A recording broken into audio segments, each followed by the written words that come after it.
அஸ்ஸலாமு அலைக்கும் வரஹ்மத்துல்லாஹி வபரகாத்துஹு. அன்பிற்குரிய சகோதர சகோதரிகளே, இன்றைக்கு இருக்கக்கூடிய அரசியல் சூழ்நிலையில் பரபரப்பான தேர்தல் கள நிலவரங்களை பற்றி சகோதரர் இமாம் முகமது அவர்களிடம் ஒரு சிறிய கலந்துரையாடலை வைத்திருக்கிறோம். இன்ஷா அல்லாஹ் அதை பற்றி நாம் பார்ப்போம். அஸ்ஸலாமு அலைக்கும். அலைக்கும் சலாம். இன்றைக்கு இருக்கக்கூடிய அரசியல் கள நிலவரம், அதாவது பொதுவாக 4 முனை போட்டி நிகழும். இப்போ 5வதா ஒரு அணி இணைஞ்சிருக்குது. அதை பற்றிய தங்களுடைய கருத்து என்ன? பொதுவாக ஓட் பேங்க் பெரிய வாய்ப்பு இருக்குதா? அதை எப்படி நீங்க பாக்குறீங்க? அதை பற்றி உங்களுடைய கருத்து. அதாவது ஓட்டு பிரியுமா என்று கேட்டால் அதனால கொஞ்சம் வீக் அடைய தான் செய்யும். ஐமுனை போட்டினா இப்போ நீங்கள் அந்த ஏஎம்எம்கே சேர்த்து சொல்கிறீங்க. ஆமாம், ஐமுனை போட்டி நிகழ்கிறது. அப்போ அதனால் முஸ்லீம்கள் ஓட்டு, சிறுபான்மை ஓட்டு, சில கம்யூனிட்டி ஓட்டுகள், தேவர் ஓட்டு, கவுண்டர்கள் ஓட்டு, இதெல்லாம் அந்த கம்யூனிட்டி பார்த்து போடக்கூடியவர்கள் இருக்கத்தான் செய்கிறாங்க. அதனால ஒரு பலவீனம் அடையுமா என்று கேட்டால் கண்டிப்பாக கொஞ்சம் சேதரும். அதை முதல்ல தெரிஞ்சுக்கிறணும். உதாரணத்துக்கு ஒரு தொகுதியில் ஒரு 50,000 ஓட்டு இருக்குன்னு வைங்க. உதாரணத்துக்கு ஒரு 20,000 ஓட்டை, ஒரு 19,000 20,000 ஓட்டை திமுக வாங்கிடுச்சு பெற்றுட்டு. அதே இது அதிமுகவும் ஒரு 20,000 ஓட்டு வாங்கிட்டு வைங்க. இதர 2 கட்சிகள் இருக்கும், டிவிகே, என்டிகே. அவங்க ஒரு 5,000 வாங்கிட்டேன்னு சொன்னால் அந்த தொகுதியோடைய நிலைமை என்ன ஆகும்? வெற்றியை தீர்மானிக்கிறது 10 ஓட்டு 100 ஓட்டில் வந்துடும். இந்த கமலஹாசன் கோயம்புத்தூரில் நின்று பிஜேபியில் வானதி சீனிவாசன் ஜெயிச்சாங்க. முதல்ல கமலஹாசன் அறிவிச்சுட்டே வந்தாங்க, அப்புறம் அவங்க லீடிங்கில் வந்துட்டாங்க.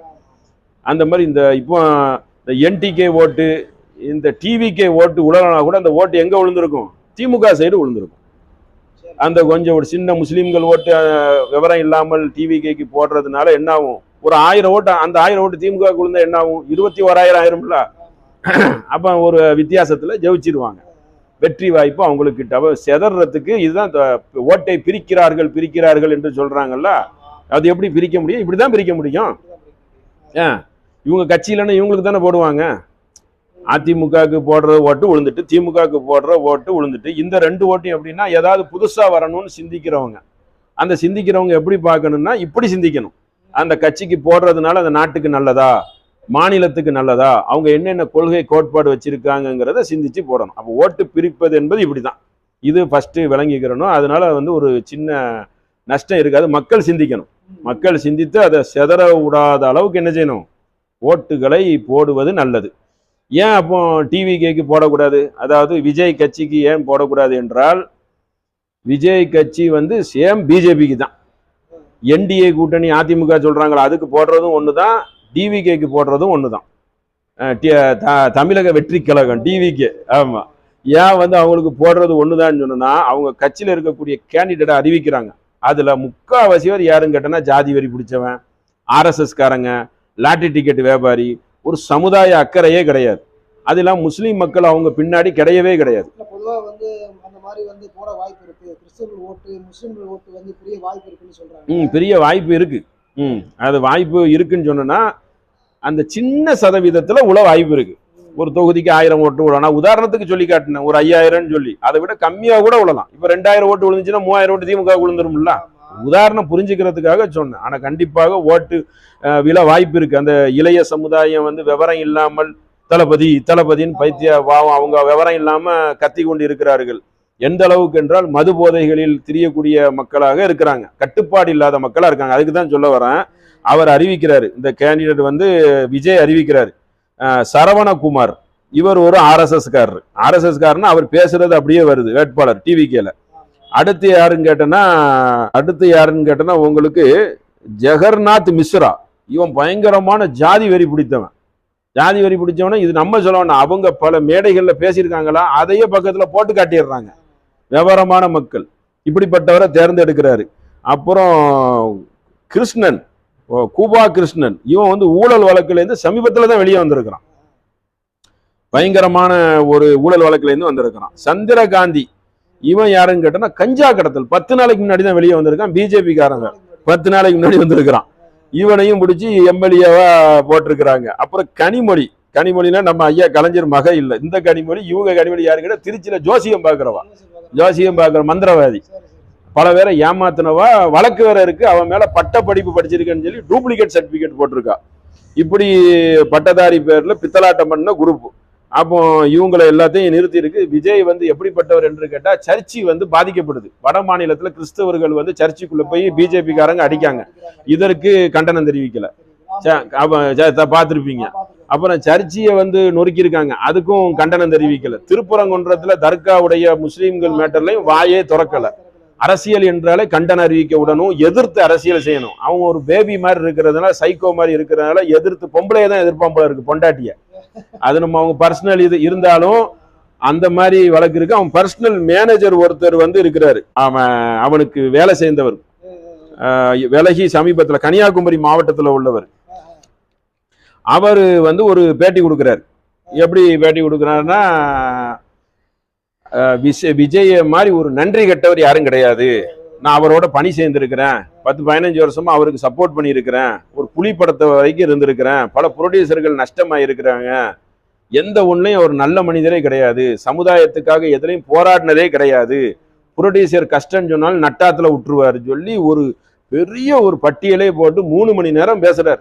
பல விஷயங்களை பேசுறது மாத்திரம் இல்ல, ஆதாரத்தை வைக்கிறார். அப்படிப்பட்ட ஒரு நடிகர் தான் விஜய் அப்படின்னு சொல்லி நிறைய இருக்குது. அதனால என்னைக்கு சமுதாயத்துக்காக குரல் கொடுத்துருக்கிறாரு அந்த ஆளு? என்னைக்காவது ஒரு நாள் இல்ல, எம்ஜிஆர் கட்சி ஆரம்பிச்சாருன்னா அவர் சமுதாயத்துக்கு குரல் கொடுத்து பல பிரச்சனை, திமுகவோட சேர்ந்து இருந்து அந்த கட்சியிலையும் பாடுபட்டு மக்களுக்காக வாரி வாரியும் கொடுத்துருக்கிறார். இடைத்தேர்தலில் கட்சி ஆரம்பிச்சு திண்டுக்கல்ல வேட்பாளர் நிறுத்தி ஜெயிக்கவும் சேர்ந்திருக்காரு. இவர் வந்து விக்கிரமாண்டி இடைத்தேர்தல் நடந்தது, ஈரோடு இடைத்தேர்தல் எதுலையுமே நிக்கல. நேரடி சட்டமன்றம், நேரடி சிஎம், நேரடி ஹீரோ. அங்க வடத்துலயும் ஹீரோ, இதுலயும் ஹீரோ. அப்ப இப்படி ஒரு கெட்ட எண்ணத்தில் வரக்கூடியவர். அதனால நிச்சயமாக அவங்க இந்து மத பிரகாரம், அவங்க கிறிஸ்டினா இருந்தாலும் டபுள் கேம் அடிக்கிறவாரு. இந்து மத பிரகாரம் 60ஆம் நூற்றாண்டு திருமண விழான்னு சொல்லி அவங்க அம்மா அப்பாவுக்கு நடத்துறாங்க. அவர் பகுத்தறிவு அந்த மாதிரி பேசுற ஆளு எதையும் நான் கலந்துக்க மாட்டேன்னு சொன்னா பிரச்சனை இல்லை. ஆனா எல்லா ஃபங்க்ஷன்ல போய் கலந்துக்கிறாரு. எல்லா ஏஜிஎஸ் அந்த திருமண ஃபங்க்ஷன்ல திரிசாவை கூட்டு போறாரு. இந்த அட்லிங்கிற ஒரு பொடியன் சினிமா படத்துல அவனோட போய் அவனுடைய வளைகாப்புல போய் பாம்பேல கலந்துக்கிறாரு. பொங்கல் அன்னைக்கு விழா தமிழர் பண்டிகை நான் கொண்டாடுவாங்க, அதை கொண்டாடாம என்ன செய்யறாரு, கீர்த்தி சுரேஷ் நடிகை வீட்டுல போய் கலந்துக்கிறாரு. கீர்த்தி சுரேஷ் நடிகை, அவர் கூட நடிச்ச நடிகை, கேரளால போய் கலந்துக்கிறாரு. அப்போ ஒரு பொங்கலை கூட அவருக்கு அம்மா அப்பாவோட கலந்துக்கல. சரி, விஷயத்துக்கு வந்துடும். 60ஆம் நூற்றாண்டு திருமணம் நடக்குது. திருமணம் நடக்குன்னா அவங்க போய் அதில் கலந்துக்கிட்டு வாழ்த்து சொல்லுவாங்க, அதுக்கு கூட போகல. அப்போ இப்படி போகாத அளவுக்கு மிகப்பெரிய ஒரு சைக்கோ பேஷண்டாக இருக்கிறாரு. ஏதோ அவரை வந்து சில பேர் பயன்படுத்துறாங்க. பிஜேபியோட இன்னொரு முகத்திரையில வந்து நம்ம ஜெயிச்சிடலாம், ஆதரவு இருக்குது. இந்த ஜனநாயகம் படத்தை பிஜேபி எல்லாம் நிறுத்தி வைக்கல, அது ஒரு நாடகம். பிஜேபி வந்து எதிர்ப்பு மாதிரி காட்டணும், அப்பதான் முஸ்லீம்கள் நம்புவாங்கன்னு சொல்லி நம்புறாங்க. அதனால அவர் முழுக்க முழுக்க டேஞ்சரான ஆளு. என்டிகே சீமானும் அப்படிதான். சீமானுக்கு எல்லாத்துக்கும் 1 முகம் 2 முகம் 3 முகம் இருந்தா, சீமானுக்கு 10 முகம் வேணும். விஷ்ணு அவதாரம் தானே அவரு. ஆமா, பல அவதாரம், முப்பாட்டன், முருகன் முப்பாட்டன், சிவன் முப்பாட்டன், அவதார புருஷர், அவன் மனுஷனே கிடையாதுங்கிறாங்க. ஆமா, அது அப்படி வந்துட்டார் அவர். ஆனால் நிறைய பொய் பேசுறதுனால நல்ல மனிதராக இருந்தா ஓட்டு போடுவாங்க. பொய், இந்த அந்த சைடு போனா ஒரு பேச்சு, இந்த பக்கம் வந்தா ஒரு பேச்சு, இன்னொரு பக்கம் போனா பாரதி கதாநாயகன். பாரதி RSS தூக்கி பிடித்தவர். அந்த மாதிரி கூற்றுகளை எல்லாம் கவிதையில் பாடியிருக்கிறார். விவாதத்துக்கு கூப்பிட்டா சீமான் வரமாட்டார். அப்போ பாரதியை பத்தி பேசக்கூடியது, முஸ்லீம்களை பார்த்து நீங்கள் தாய் மதம் திரும்பி விடுங்கள் சொல்ற, செக்கன்னைக்கு எப்படி வர்றீங்க அதே மாதிரி இங்க வந்துருங்க அப்படிங்கிற. அங்க இருக்கிற முஸ்லீம்கள் புர்கா அணிஞ்சிருப்பாங்க. அது எதுக்கு தெரியுமில்ல, புர்கா அணிந்த காஃபிர்கள். பேர் தாங்கி முஸ்லீம். புர்கா அணிந்திருக்கிறது எதுக்குன்னு கேட்டனா, அவன் புர்காவை எடுத்துட்டேன்னு சொன்னா டோட்டலா இஸ்லாத்தை விட்டு வந்தேன்னு சொல்லி முஸ்லீம்கள் வந்து இவனை விமர்சனம் பண்ண ஆரம்பிச்சிருவாங்க. அங்க இருக்கிறவங்க எல்லாம் வந்து போலியான ஒரு புர்காங்கிறது ஒரு ஆடை தானே, போட்டுக்கலாம். புர்கா போட்டா மட்டும் முஸ்லீமா நடக்கிறாங்க. புர்கா போட்டு நீ இஸ்லாத்தை விட்டு வெளியே போயிட்டிய, எல்லா சித்தாந்தம் கருத்தையும் சொல்றிய, பிரபாகரன் தெய்வங்கிறிய, பச்சை குத்துவங்கிறிய. பிரபாகரன் பெயரை பச்சை குத்தி கொண்டு நான் வந்து சட்டமன்றத்துல போவேங்கிற ஒவ்வொரு எம்எல்ஏவும் அவர் பேசின வீடியோக்கள் வெளியே இருக்குது. அப்ப யாராவது ஜெயிச்சிட்டாங்கன்னு வைங்களேன், அந்த அபுபக்கர்னு ஒருத்தன் இருக்கான், ஒரு ஒரு ஒரு அறமெண்டல், கடைநல்லூர்ல 1ஆம் நம்பர் கீழ்பாக்கத்துல இருந்து வந்தவன் மாதிரியே இருப்பான். அவன் வந்து பச்சை குத்திட்டு தான் போகணும், பிரபாகரன் வாழ்க அப்படின்னு பச்சை குத்திட்டு போவான்னு நினைக்கான். அவன் முஸ்லீம், அவன் வக்கீல். அவன் ஆமா, அவன் வக்கீலாம், என் மாடு திங்கிற வக்கீலா இருப்பான்னு நினைக்கான். அப்போ அவர் வந்து ஏகப்பட்டவரை விமர்சனம் பண்றாரு. விமர்சனம் பண்றவன் என்ன செய்யணும், நேரடியா விவாதத்துக்கு வரணும். உங்க தலைவரை விவாதத்துக்கு கூப்பிட்டோம்ல, நீ விவாதத்துக்கு வரலாம்ல, நீ யாரு, எப்படிப்பட்ட ஆளு, உனக்கு எங்கேருந்து பணம் வருது, எப்படி நீ ஓட்டை பிரிக்கிறது தான் உன்னுடைய முழு வேலை. தோக்கிறதுக்குன்னே ஒரு கட்சி நடத்துறதுன்னா அது வந்து என்டிகே தான். தோக்கணும், அந்த ஓட்டு பிரியணும். 15 வருஷமா என்ன பண்ற மக்களுக்காக? உனக்கு ஒரு பெரிய தொகை கொடுத்ததும் உன் நாக்கை வித்து நீ பொழப்பு நடத்துற. உனக்கு பெரிய தொகை பிஜேபியில இருந்து கொடுத்துருவாங்க அப்படின்னு ஊரெல்லாம் சொல்றாங்க. அதுதான் உனக்கு கொடுத்த, எப்படி நீ கட்சி நடத்துற? எப்படி 234 தொகுதியில் ஆளை நிறுத்துறான்? செலவுக்கு யார் காசு கொடுக்குறா? அப்ப எல்லாம் இவனுக்கு ஒரு பெரிய கை இருக்குது. பிஜேபி வேற ஒரு முகத்திரையை போர்த்தி கொண்டு தமிழகத்துல என்ன செய்யறாங்க? சதிகார வேலையை சீமானும் வந்து செய்யறாரு. பெரியாரை திட்டினா அது பிஜேபிக்கு பிடிக்கும், அதனால பெரியாரை எடுத்துக்கிட்டார். ஆமா, அவருக்கு வந்து கனடா நாட்டிலேருந்து இலங்கை தமிழர்கள் பணம் வந்துச்சு. அது நல்லா வந்துட்டு இவன் ஒரு பயங்கர போர்ட்டண்டிங்கிறத புரிஞ்சுக்கிட்டாங்க இலங்கை மக்கள், கெட்டிக்காரங்க. இப்போ அது நின்று போச்சு. அப்ப இந்த டயத்துல பிஜேபியில இருக்கக்கூடிய அந்த பெரியாரை திட்டினா இங்க இருந்து கொஞ்சம் ஒரு அமௌண்ட் வந்துடும் அப்படின்னு சொல்லி அதை செய்யறாரு. அதனால அவரும் ஒரு ஆர்எஸ்எஸ் உடைய இன்னொரு முகம், இன்னொரு குழந்தை முகம் யாருன்னு கேட்டா இந்த டிவிகே இவன் தற்கொலை கூட்டங்கள், தற்கொலை கூட்டமாக இருக்குது. ஓட்டு கிடைக்குமான்னு கேட்டா சின்ன சதவீதத்துல கிடைக்கும். 20 வயசு பையன், சின்ன பையன் தானே, விவரம் இல்லாம போடுவான். ஆனா நிறைய பேர் சுதாரித்து என்ன செய்வாங்க, மாறவும் வாய்ப்பு இருக்கு. சில பேர் நடிகரை பார்க்கத்தான் வருவாங்க. பார்க்க வர்றவங்களை நம்ம என்ன செய்ய முடியாது, ஆடியன்ஸ் தானே. நயன்தாரா வந்தா கூட பார்க்க வருவாங்க. குஷ்புக்கு கோயில் கட்டின மக்கள் தானே, நடிகர்களை பார்க்க வருவாங்க. ஏடிஎம்கே அதுல பாதாளத்துல விழுந்துருச்சு. அவங்க வந்து ஏடிஎம்கே இல்லை, அது பிஜேபி கட்சி. பிஜேபியோடைய அவங்களுடைய கைக்குள்ளதான் அது இருக்கு. அடகு வைத்து வித்துட்டாரு கட்சியை. அதனால நிச்சயமா ஏடிஎம்கே போடுற ஓட்டு பிஜேபிக்கு போடுற ஓட்டு தான். உங்களுக்கு என்ஆர்சி, இந்த சிஏஏ எல்லாம் வந்து முஸ்லீம்களுக்கு எதிராக தானே அவர் வந்து சட்டமன்றத்தில் ஏற்றினாரு. அவர் எப்படி ஏடிஎம்கேக்கு போட முடியும்? தூத்துக்குடியில பல மக்களை கொண்டு குவிச்சவர்களோ ஷூட்டிங் ஆர்டர் கொடுத்து, உன்னுடைய ஷூட்டிங் ஆர்டர் இல்லாம எப்படி அந்த புல்லட் உள்ள இருந்து போகும்? குண்டு தூங்கிட்டு இருந்தாரா பழனிசாமி? தூத்துக்குடியில ஷூட்டிங் ஆர்டர் சிஎம் கலெக்டருக்கு யார் உத்தரவு போடுவா? சிஎம் தான் உத்தரவு போடா. அப்ப இதெல்லாம் கொண்டு குவித்ததுக்கு நிறைய வழக்குகள் அவர் மேல இருக்குது. அதே மாதிரி அன்புமணி ராமதாஸ் மேலேயும் நிறைய வழக்கு இருக்குது. அதனால அவங்க எல்லாம் அதோட சேர்ந்துருக்கிறாங்க. அதுவும் ஒரு மூழ்கும் கப்பல் இல்லை, மூழ்கிய கப்பல்.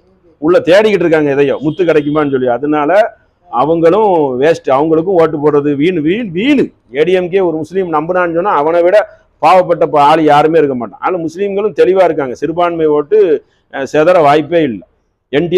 என்டிஏக்கு நாம் தமிழர் கட்சிக்கு போடுறது வந்து ஒரு மதத்துக்கு போடுற மாதிரி, பஜனை பாடுறதுக்கு போடுற கட்சி அது. அவர் வணங்கி எல்லாத்தையும் அதுதானே செய்யறாரு. அந்த மாதிரி ஒரு மதத்துக்கு போடுறது. நாம் தமிழருங்கிறது ஒரு மதம். முகமது நபி எப்படி மதத்தை தோற்றி வைத்தாரோ, ஜீசஸ் எப்படி ஒரு மதத்தை தோற்றி வைத்தாரோ, அதே மாதிரி நானும் ஒரு மதத்தை தோற்றி வைக்கிறேன். எங்கள் மதம் தமிழ், எங்களுடைய வேதம் திருக்குறள், இப்படிதான் சொன்னவர். சொல்லிட்டு அந்த பெல்ட்டி அடிச்சிருவார். அவனுக்கு பல நாக்கு இருக்குது. அதனால அது ஒரு மதவாத, அது ஒரு ஆன்மீக கட்சின்னா அவன் கட்சி தான், ரஜினி கட்சி இல்ல. 10 ஆண்டு அது ஒன்றும் மாறலையே. சதவீத ஓட்டு இந்த தடவை குறையவும் வாய்ப்பு இருக்கு. அப்போ செதறுன்னு சொன்னீங்கல்ல, விவரம் உள்ளவங்க கரெக்டா போட்டுருவாங்க. விவரம் இல்லாத சின்ன சின்ன ஓட்டுகள் கொஞ்சம் வீக்காகும். ஆனா கடைசி டயத்துல அவங்க அந்த பிரச்சாரத்துல வந்து திமுக நல்ல வீரியம் காட்டி அவங்க மக்களுக்கு எடுத்து சொன்னாங்கன்னா நல்லா இருக்கும். மது விலக்கை திமுக வந்து அமுல்படுத்தினாங்கன்னா நல்லா இருக்கும். இன்னும் மக்கள் அவங்க மேல இன்னும் அபிப்பிராயம் வரும். ஏன்னா மதுனால மக்கள் சீரழிறாங்க. உங்க அப்பாவுடைய ஆட்சி காலத்துல வந்து மதுவை வந்து கலைஞர் வந்து நிறுத்துறன்னார், மது விலக்கு அமுல்படுத்துறன்னார் 2011. அதனாலதான் ஏடிஎம்கே வந்ததும் ஜெயலலிதா அவர்கள் வந்து 500 மதுபானத்தை மது விலக்கு நிறுத்தினாங்க. ஞாபகம் அவங்களுக்கு, குறைச்சாங்க.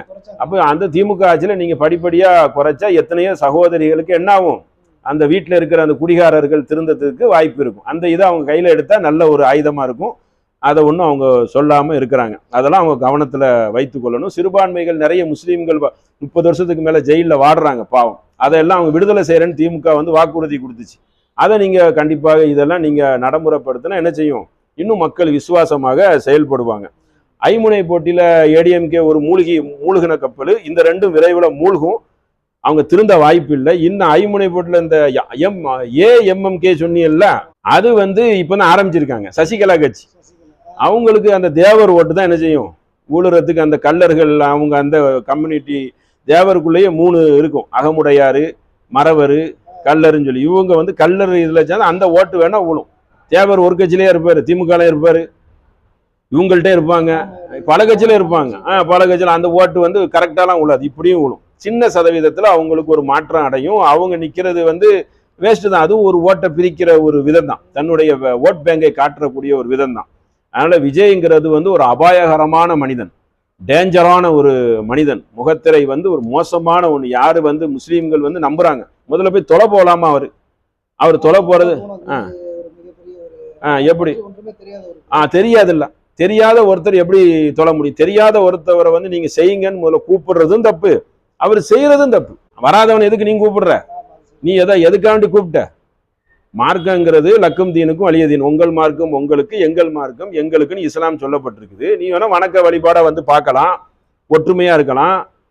முஸ்லீம்களுக்கு கஞ்சி கொடுக்கறதுக்காக ஏதாவது ஒரு ஸ்பான்சர்ஷிப் செய்யலாம். எவ்வளோ விஷயங்கள் இருக்குல்ல, அதுலலாம் என்ன செய்யலாம்? ஒற்றுமையா இருக்கலாம். எல்லா விஷயத்திலையும் ஒற்றுமையா இருக்கலாம். வணக்க விஷயத்துல நம்பிக்கை சார்ந்ததுல்ல, திருப்புறது, கையை காட்டுறது, அப்புறம் வந்து அந்த பொறுமை இழந்து பல்ல கடிக்கிறது, பல மாதிரி ஜூம் பண்ணி போட்டிருக்கிறாங்க. அப்ப எப்படி யாருமே இது வரைக்கும் அரசியல் தலைவர்கள் யாராவது தொலை வந்திருக்காங்களா? நீங்க வரலாற்றுல பாருங்க. பள்ளிவாசல்ல வந்து உட்கார்ந்து இருக்கலாம், பிரசங்கம் செய்வாங்க. இவர் என்ன தொழுவுறது புதிய ஒரு வித்தையார், குரலி வித்தை படிச்சுட்டு வந்து செய்தியில நீங்க நடிக்கிறதுங்கிறது பளிச்சுன்னு தெரியுது. அதை முஸ்லீம்கள் வந்து ஆதரிக்கிறாங்கன்னா ஒரு குறிப்பிட்ட ஒரு சின்ன ஜமாத்து கூட கிடையாது. அது வந்து ஒரு பள்ளிவாசல் நிர்வாகத்துல ஒரு கூட்டம். அவங்களுக்கு ஏதோ ஒரு ஆசை, நம்ம முகமும் தெரியட்டுமே அப்படின்னு சொல்லி ஆசைப்படுறாங்க. எல்லாரும் ஒரு ஆசைப்படுறது. அதுக்கு இப்படியே ஆசைப்படுற முஸ்லீம்களை அவன் துப்பாக்கி படம், பிஸ்டுங்கிற படம், பல படங்களும் முஸ்லீம்களை எப்படி காட்டியிருக்கான்? தீவிரவாதியா காட்டியிருக்கான். அது என்ன, அந்த சிலிப்பர் சேல்னு சொன்னா எப்படின்னா விற்கிற மாதிரி. அவனுக்கே தெரியாது. முஸ்லீம்கள் எல்லாம் என்ன செய்வானா ஒவ்வொரு இடத்துல கொண்டு பாம்பை வச்சுட்டு வந்துருவான். அப்படி விஜய் வந்து வரலாற்றுல காட்ட முடியுமா முஸ்லீம்கள் அப்படி வச்சிருக்காங்க? முஸ்லீம்கள் தான் இந்த நாட்டில் பாதிக்கப்பட்டிருக்கிறாங்க. அதிகமான குண்டு வெடிப்புல பிரத்தியார் சிங்கெல்லாம் நீ படம் எடுப்பியா? RSS காரன் பாம்பு வச்சு முஸ்லீம்கள் செத்த மாதிரி நீ எடுப்பியா? நீ மோடியை சந்திச்சவன் தானே. சந்திச்சு என்ன மாதிரி ஒப்பந்தம், இந்த ஒப்பந்தம் தான் போட்டிருப்ப. நீ வர்ற மாதிரி வந்துரு, நாங்க உங்களை தாக்குற மாதிரி தாக்குவோம். நீங்க வந்து என்ன செய்யலாம்? சிறுபான்மை ஓட்டை எல்லா ஓட்டையும் அறுவடை செய்திடலாம். தமிழ்நாட்டில் அப்படித்தானே அறுவடை செய்ய முடியும். பிஜேபி எதிர்ப்புல தான் இவன் வந்து என்ன செய்ய முடியும்? அறுவடை பண்ண முடியும். அப்ப ஜனநாயக நான் படத்தை நிறுத்தி வைப்பேன், அது கூட உனக்கு அரசியல் சேர்ந்துக்கலாம். அப்படி நீ எல்லாத்திலும் என்ன செய்ய? அரசியல் செய்யி, நான் உங்களுக்கு என்ன செய்வேன்? பக்கபலமா இருப்பேன். அப்படிங்கிறது தான் ஒரு உள்ளுக்குள்ள போடப்பட்டிருக்கிற கள்ளத்திட்டம். அஜெண்டாவே அதுதான். அப்படி அந்த படத்தை எதிர்க்கிற அளவுக்கு என்ன இருக்கு? ஒண்ணுமே கிடையாது. அது ஒரு அரசியல் படம். அதை வந்து அரசியல் டயத்துல நாடகம் ஆடுறான். அந்த ரசிகர்கள் எல்லாம் பாவம், ரசிகர்கள் எல்லாம் அப்பாவி தானே, குடி போதையில மிதந்துட்டு இருக்கானுல்ல. ஒரு பெண்ணு வருது, எல்லாம் சாதாரண ஒண்ணு. திரிஷாவோட வாழ்றது எங்க அண்ணனுடைய இஷ்டம். எனக்கே வந்து என் புருஷனை விட விஜயை தான் பிடிக்கும் அப்படிங்குது பெண்ணு. முஸ்லீம்கள் புர்கா போட்டு நிக்கிறதெல்லாம் எப்படின்னு கேட்டா 1000ல் 1 விவரம் தெரியாத முஸ்லீம்கள். போன வருஷம் ஒரு முஸ்லீம் பெண் கலந்துக்கிட்டு அப்புறம் மன்னிப்பு கேட்டு திருந்தி வந்தா ஞாபகம் இருக்கா உங்களுக்கு? தெரியாம நின்றுட்டேன் அப்படின்னு. அதனால திருந்தி வருவதற்கும் வாய்ப்பு இருக்கு. இது திருந்துறதுக்கு ஒரு வாய்ப்புன்னு கூட பார்க்கலாம்ல. ஒரு கெட்டவர்களை வந்து வெளியே விட்டோன்னா அவன் முகத்துல தெரிஞ்சிடும். தெரிஞ்ச உடனே அப்ப என்ன செய்வாங்க? திருந்தி வந்துருவாங்க, ஃபில்டர் பண்ணிடுவாங்க. அது ஒரு வாய்ப்பு. அதனால ஓட்டு சதவீதத்தை பொறுத்த வரைக்கும் திமுகவுக்கு வந்து உங்களுக்கு வந்து போன தடவையே ஒரு 38-45% வரை கிடைச்சிச்சு. ஏடிஎம்கே 37. இப்போ ஆய்வுல என்ன போட்டிருக்காங்கன்னா இந்த நாம் தமிழருக்கு 8%, 35 லட்சமா ஓட்டு கிடைச்சிச்சு எண்ணிக்கை கணக்குல. இவங்க இந்த தற்குறி கூட்டம் இருக்குல்ல, விஜய் கூட்டம், அவங்களுக்கு வந்து உங்களுக்கு 12% கிடைக்கும்னு போட்டிருக்கிறாங்க. அவ்வளவுதான். அந்த இளைஞர்கள் ஓட்டு அப்படி கிடைக்கும்னு சொல்லி புள்ளி விவரம் எப்படி வேணாலும் மாறலாம். நடிகர்களை பார்க்க வரும் கூட்டத்தை வச்சு நம்ம ஒண்ணுமே, சிரஞ்சீவியை பார்க்கறதுக்கு 12 லட்சம் பேர் கூட்டினாங்க திருப்பதி அந்த சைடுல. எங்க தெலுங்குல வந்து தமிழர்களை விட சினிமா மோகம் கொண்டவங்க தெலுங்கர்கள் அதிகம். அங்கேயே அவரால் ஒன்றும் செய்ய முடியல. பிரதராஜேன்னு சொல்லி ஒரு கட்சியை ஆரம்பிச்சு என்ன செய்தாரு? கைப்பற்ற முடியல. அப்ப அந்த சீசன்லாம் முடிஞ்சு போச்சு. அதனால இதே சதவீதத்துல என்னது இப்பவும் கூட கிடைக்கும். திமுகவுக்கு வர்றதுக்கு என்ன இருக்கு? நிறைய வாய்ப்பு இருக்கு. இப்ப இருக்கிற வந்து உங்களுக்கு ஓட் பேங்க் முஸ்லீம்கள் வீணடிக்காம ஒரு கட்சிக்கு நமக்கு வந்து இந்த திருப்பரங்குன்றத்துல கூட என்ன செய்தாங்க? அரசாங்க வக்கீலை போட்டு திமுக வந்து அந்த ஒரு ஆதரவெல்லாம் செய்தாங்க. நியாயமா செயல்பட்டாங்க. ஒரு சில இந்த சிறைச்சாலையில் இருக்கக்கூடிய முஸ்லீம்களை தவிர்த்துட்டு பார்த்தா ஒரு சில விஷயங்கள்ல நாட்டில் வந்து எந்த ஒரு மத கலவரம் இல்லாம ஓரளவுக்கு அதனால போனோம். அப்போ முஸ்லீம்கள் ஓட்டு சிந்தாம செதறாம போகணும் என்றால் இதெல்லாம் வந்து நீங்க என்ன செய்யணும்? ஒரு சீர்தூக்கி பார்க்கணும். இந்த மாதிரி ஒரு அயோக்கியர்களுக்கு போட முடியுமா? இந்த மாதிரி மதவாதிக்கு போட முடியுமா? பிஜேபியுடைய முகத்துறையை அணிந்து கொண்டு இன்னொரு முகத்துல வந்திருக்காங்கிறதெல்லாம் பார்த்து மக்கள் வந்து அந்த கடமையை செயலாற்றுனா சிறப்பாக இருக்கும். இதுதான் அதோடைய எலெக்ஷனுடைய கள நிலவரம். ஆமாம், அதான் வேற எது இருக்கா? அல்ஹம்துலில்லாஹ். ரொம்ப சிறப்பான முறையில் தேர்தல் கள நிலவரங்களை எடுத்து சொன்னீங்க. மீண்டும் ஒரு முறை அடுத்த ஒரு சந்திப்பில் நம்ம இன்ஷால்லா சந்திப்போம். அஸ்ஸலாமு அலைக்கும். அலைக்கும் சலாம்.